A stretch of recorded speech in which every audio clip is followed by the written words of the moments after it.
Let me ask this a simple question. How does no byte handles data privacy? So let's suppose this is the name of the company that I work at and I am tasked with building an AI assistant for it. So I'm using open source Llama 3.2 and let's see what's the response. As you can see, it does not have any information about the company and it is asking for us to provide more context. Now let me ask the same question to the RAG pipeline that we are going to build. As you can see, it has answered the question. Now it handles data privacy by being SOC 2, Type 2 certified and GDPR compliant, storing customer data securely. So this is what RAG is all about. Same AI, same question, but completely different answer. And this video I will show how you can build it under 10 minutes.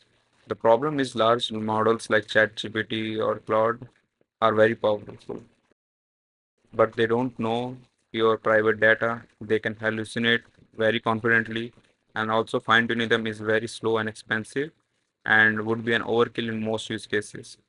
So what is the solution here? Solution here is to build a more simple and more compact AI. So instead of trailing that models and spending money on that, we can do something smarter. We can combine search and AI, and that's exactly what RAG is. So let me show you an architecture example. You can see user asks a question. We embedded that question and then we search the relevant data from a vector DB. We also retrieve the relevant information regarding the question that user asked. We pass it to the AI and then it frames the answer based on this context that we are providing. This becomes much more personalized and much more accurate than asking it a just open-ended question. Now let us look into the code base for it. So before we get into the code, let's see the data. So this is a one file, a .txt file, which contains all the data regarding my company. Usually it would be a very huge file, and it is also called knowledge base.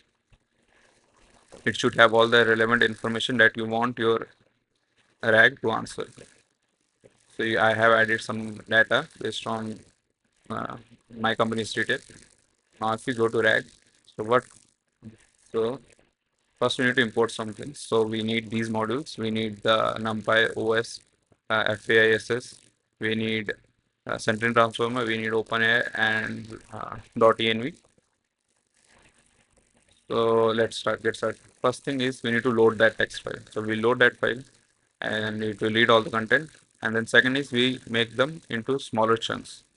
The reason we do it is that having one big chunk can often is not sustainable and it's not very good practice, because for me the file is much small. I can fit this in a one prompt, but usually it's like a very big file and huge file.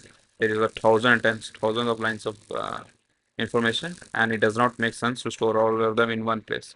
So what we do is we create a chunks, small pieces of boxes of data, like 200 characters, 200 lines, something like that. So here we are doing is 200 chunk size, make the boxes of the data. Second is a vector store. So vector is the reason we use vectors. Our vectors are more fast and easily understandable by LLMs, and it has the capability to store data more accurately. So let's say our data in our FAQ has contained data regarding company, the employees, the revenue. So what it will do is make small all like store all these chunks in a three-dimensional database, and all the chunks, like all the data, will be grouped together based on their relevance. So all the comprised data will be in one part of the graph. All the data related to let's say companies policies will be in one part of the group. So they will all be stored together. And next, so this is how we embed them. We are using an open source model called All Mini LLM. This is from the Hugging Face. You can also try it.